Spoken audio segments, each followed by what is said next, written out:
Welcome back to Primetime News and a special welcome to viewers on onespotmedia.com as well as TVJ International in the Cayman Islands. The opposition leader is warning that the government's proposed National Reconstruction and Resilience Authority NARA bill could hand powers to a single body without proper oversight.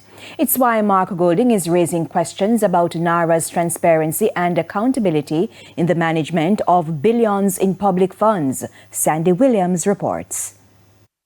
The debate in Gordon House has been anything but routine, now spilling into the political arena with sharp criticism from the opposition. Speaking at the PNP's National Executive Council meeting in St. Mary on Friday, opposition leader Mark Golding took direct aim at the government's handling of the NARA bill, describing the process as rushed and deeply flawed.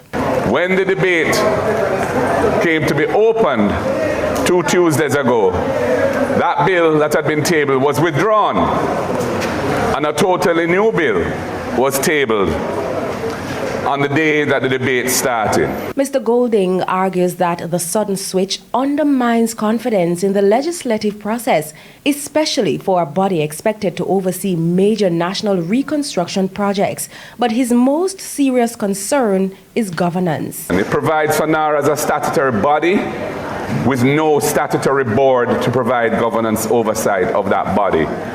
This is a body that is going to be administering and managing major projects.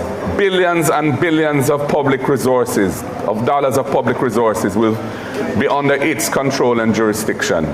But there is only provision in that legislation for the appointment of a CEO.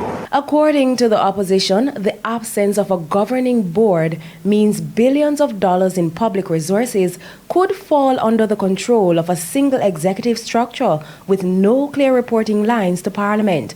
That concern has been echoed inside the chamber, where the opposition has been pressing for stronger accountability provisions, pointing to existing models like the Bank of Jamaica, whose governor must regularly face parliamentary scrutiny. He insists no such safeguards exist in the current bill.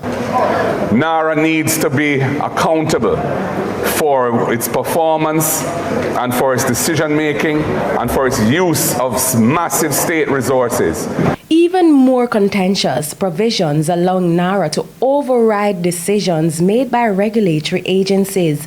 Under the proposed law, if a developer is denied approval or disagrees with conditions set by agencies like the National Environment and Planning Agency NEPA or a municipal corporation, they could appeal to NARA. Mr. Golding warns that NARA could then issue binding directives, effectively overruling those agencies. And if those directions are not complied with, NARA can ask the minister, who we believe will be the Prime Minister, to step in and rule. The opposition says that opens the door to political interference in technical decisions, especially with the Prime Minister expected to have the final authority. The concerns are not limited to the opposition benches.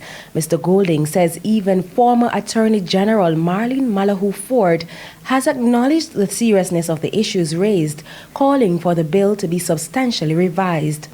But despite those warnings, the government has signaled it intends to push ahead. They are going to be wrong and strong, with various MPs and ministers coming out and saying there's nothing wrong with it in its current form. Sandy Williams, TVJ News.